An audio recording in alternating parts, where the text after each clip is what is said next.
दिने गौतम बुद्ध एका ही कुआड़े बुलिबाकू जाउथिले। से देखिले गोटिए लोक बहुत दुखी आउ से बहुत कष्टर अछि। से ता पाखकू गले आउ पचारिले, कौन तुम मन भारी खराब अछि, कौन होईछि? मते लगुची तमे कौनसी असुविधार अछ। से लोक जनक कहला, मु बहुत गरीब, मो पाखरे किछि भी नाही। गौतम बुद्ध कहले, तम पाखरे किछि भी नाही? बुद्ध कहले, मते लगुची तमे सत कहूनाओ। ना आज्ञा, मु आपनकु सत ही कहूछि, मु बहुत गरीब, मो पाखरे किछि भी नाही।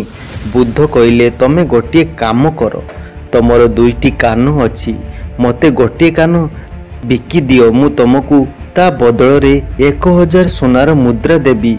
ना ना, मु मोर कान देई परिबी नाही। तो ताहाले दुईटू आखिरु गोटिए आखि दियो, ता बदल रे मु तुमको 5000 सोनार मुद्रा देबी। ना, मु आखि देई परिबी नाही।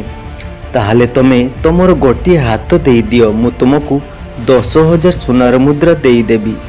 लोक जनक पुणी मना कला। बुद्ध कहले, ताहाले तमे केमिति कहूच तम पाखरे किछि भी नाही? देख, तम पाखरे 2000 सोना मुद्रार कान अछि, 10,000 सोना मुद्रार आखि अछि, आ 20,000 सोना मुद्रार हाथ अछि, तथापि तमे कहूच मो पाखरे किछि भी नाही। ताहा जानी रख तम शरीरर मूल्य केते।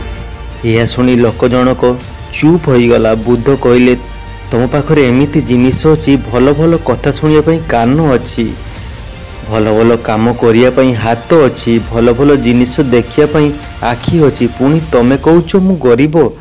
एई सबु जहा पाखर अछि से तो पूरा धनी। तमे एई सबु जिनिसर सद उपयोग कर।